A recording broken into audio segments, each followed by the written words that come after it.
Physically disabled हो गई। उस महिला ने,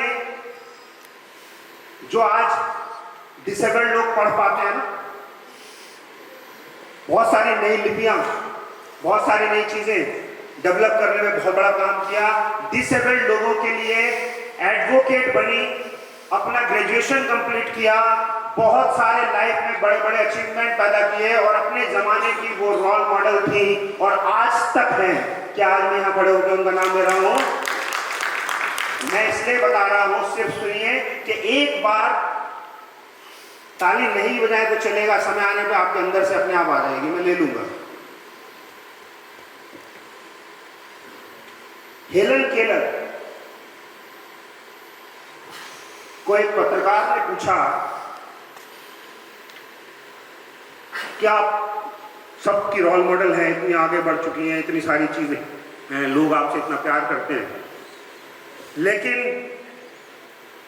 क्या आपको दुख नहीं होता कि काश आप ये देख पाती, आपकी आंखें होती, गला बढ़ रहा है, समझ रहे हैं आप, कि काश आप देख पाती ये सब होते हुए, अपने सामने आंखों से सब देख पाती, आपको दुख नहीं होता? तो उसने जवाब दिया, हेलन केलर का जवाब लेके जाइएगा अपनी जिंदगी में। उन्होंने जवाब दिया कि मुझे इस बात का दुख नहीं है कि मेरी आंखें नहीं है, मुझे इस बात का दुख है कि जिनकी आंखें हैं उन आंखों में सपने नहीं है, मुझे इस बात का दुख है। आंखें हैं तो उन्हें सपना दीजिए, सपने देखिए, क्योंकि सपने पूरे होते हैं।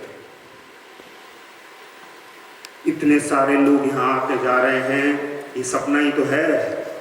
दारुजुनाइन किसी के दिमाग में आया, केमिकल फ्री वर्ल्ड बनाना है डागर जी के दिमाग में आया, ये एक सपना ही तो है जो अब हकीकत बनता जा रहा है धीरे धीरे।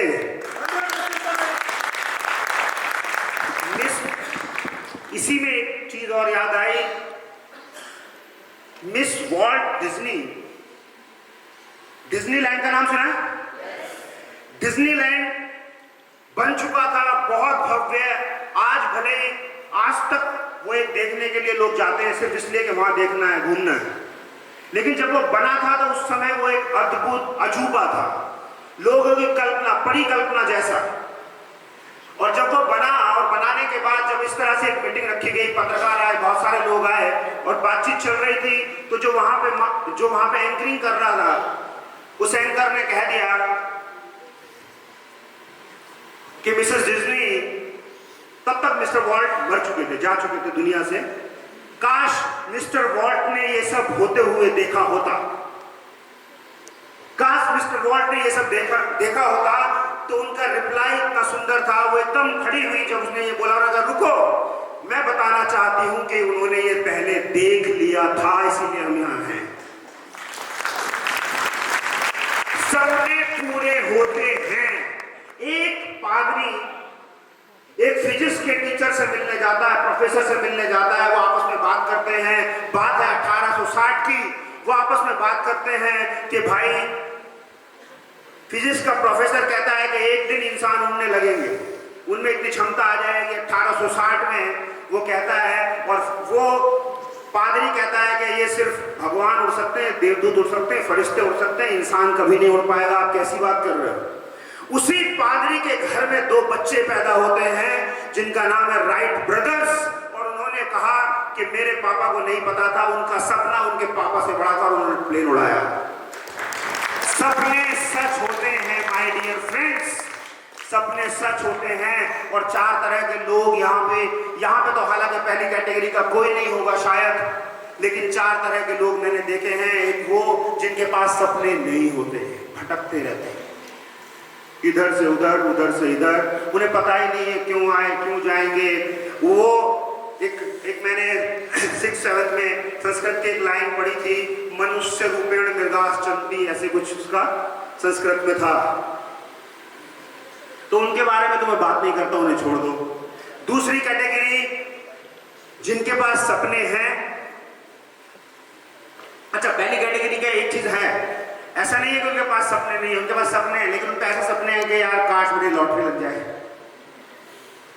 काश रात को किसी चोर ने माल लिया हो, चोर भागा हो, कहीं फेंक दिया बैग, मुझे मिल गया। सपने हैं ऐसे सपने। दूसरी कैटेगरी वो कि जिनके पास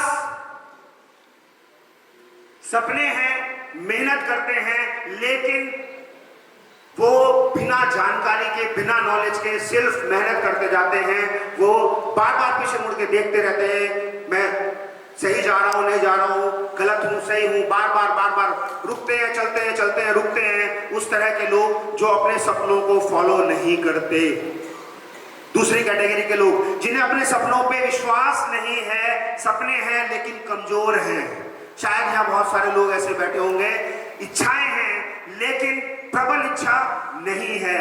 तीसरी कैटेगरी वो जो सपने देखते हैं, उनके लिए दिन रात मेहनत करते हैं, उन्हें अचीव करते हैं। वो अचीवर्स जो अभी आज ये स्टेज पर आए थे वो लोग, और बहुत सारे आप में से यहाँ बैठे होंगे जो यहाँ पे नहीं आ पाए किसी कारण से, वो होते हैं अचीवर्स। एक चौथी कैटेगरी भी होती है, फोर्थ कैटेगरी। वो फोर्थ कैटेगरी होती है, उनके पास सपने होते हैं,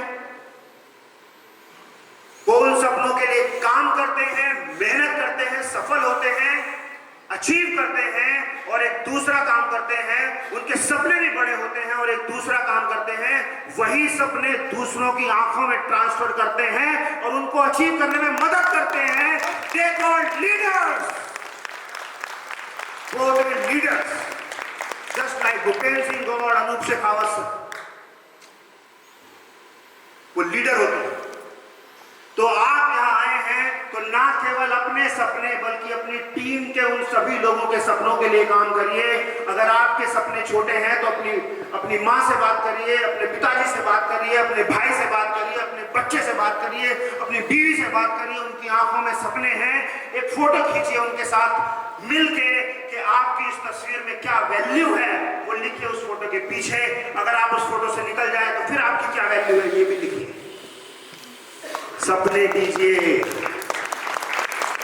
अरे कोई है जो यहां पर अपने सपने पूरे करना चाहता है? 10 सेकंड में, 20 सेकंड में दौड़ के स्टेज पे आइए, जल्दी से। जो जल्दी से अपने सपने पूरे करना चाहते हैं, फर्स्ट जल्दी से 5-10 लोगों को मौका मिलेगा, फट से आ जाइए। बस बस बस बस बस हो गया लाइन बस बस बस बस बस ओके। अरे बस बस हो गया। अरे किसी के फ्रैक्चर तो नहीं है? सपना पूरा करना चाहते हो? जान लगा सकते हो? आप इनका साथ दे सकते हो? इनके लिए तालियां बजा सकते हो? आप मेरी बात मान सकते हो? एक दूसरे का हाथ मिला लो, एक दूसरे का हाथ पकड़ लो, सपने पूरे कर ले, संभाल के कूदो मेरे साथ। Thank you. जिसने आपके अंदर कुछ देखा होगा कि इसमें प्रतिभा है, ये कर सकता है, बस जैसे मैंने बताया उस अपलाइन को पकड़ के अक्षर से उसको फॉलो कर लीजिए, हो जाएगा काम। वो कहे कूद जा तो कूद जा, वो कहे दिन में 2 प्लान देने हैं तो दे, वो कहे दिन में 2 फॉलोअप करने हैं तो कर, वो कहे वीकली ट्रेनिंग करनी है तो कर। तुम रुक मत, तेरे सपने पूरे होंगे 100%।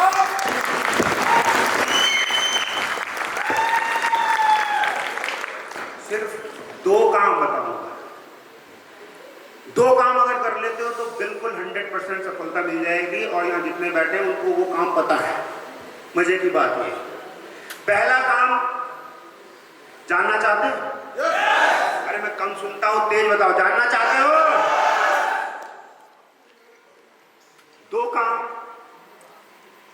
पहला काम जो मैं बता ही रहा था, कसम खाओ कि डेली कम से कम 2 प्लान मैं दूंगा ही दूंगा। 2 लोगों से ताज9 के बारे में बात करूंगा ही करूंगा। कर सकते हैं? 2 फॉलोअप करूंगा जिन लोगों को बताया था। कहीं कुछ दिक्कत रह गई, कोई कंफ्यूजन रह गया, कुछ नटूरे फटूरे हैं तो एक बात समझ लूंगा, ठीक है?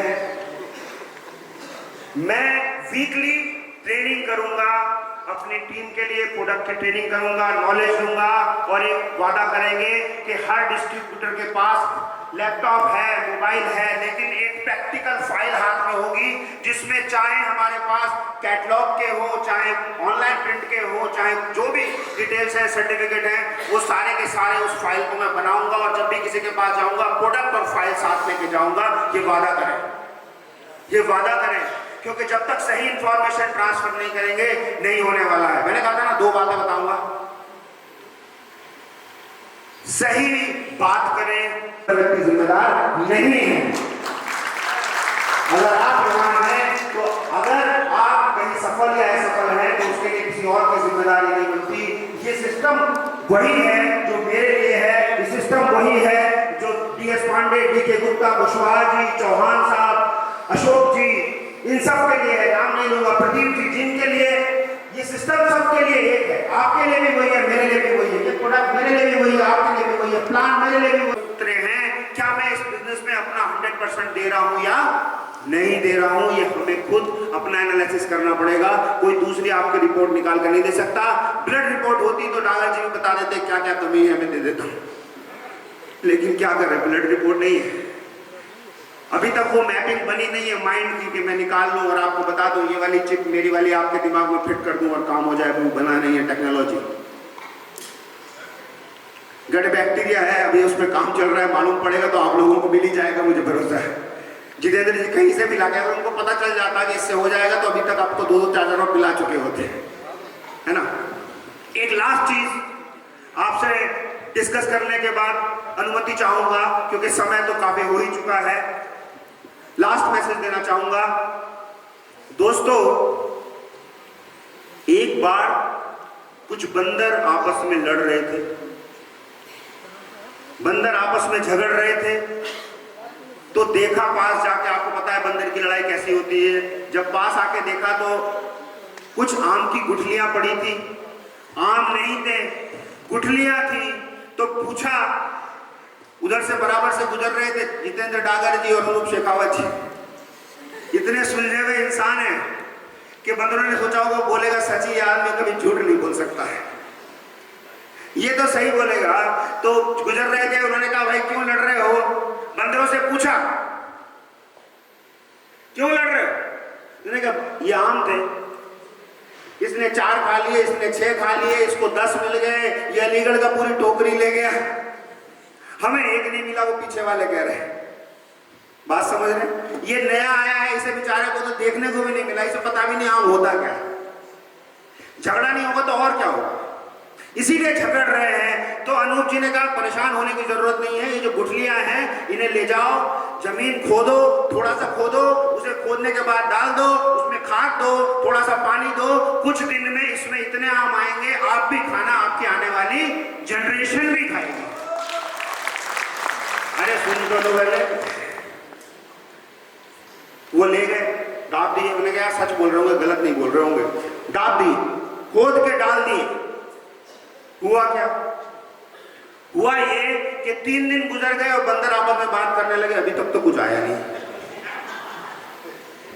एक कहने लगा यार ऐसा करो, रात में खोद के देखो है अपनी जगह या नहीं। 5-7 दिन गुजर गए, फिर आपस में पहले 4 लोग बात कर रहे थे, फिर 20 बंदर बात करने का लगे, आया तो अभी भी कुछ नहीं, झूठ बोल रहा था लगता है, कुछ नहीं होने वाला है, हमें ऐसे बेवकूफ बना गया। फिर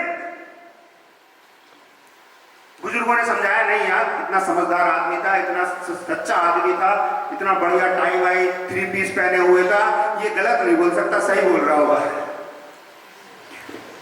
और फिर पेशेंस लूज हो गया, बंदरों ने कहा नहीं भैया नहीं, हमसे नहीं हो रहा, और उन्होंने 4 घंटे खुद दिखा रहे हैं, देखो सब खोदना शुरू कर दिया। मुझे बताओ जैसे वो खोदेंगे तो कभी जीवन में आम आएंगे, आएंगे नहीं, लेकिन अगर वो वहां रहता पेड़ तो आम आते आते आते, और इतने आम आते कि आने वाली जनरेशन भी खाती। तो मैं आपको सिर्फ यही मैसेज देना चाहता हूं कि इस दार्जुलाइन के वृक्ष पर, इस दार्जुलाइन फैमिली के साथ आप आए हैं, यहाँ इतने आम आएंगे कि इतने पेड़ लगेंगे पैसों के कि ना आप खा पाएंगे ना आपकी आने वाली जनरेशन खा पाएंगी। सिर्फ पेशेंस रखिए, बंदर की तरह रिएक्ट कर दिए। Thank you so much. Thank you so much sir.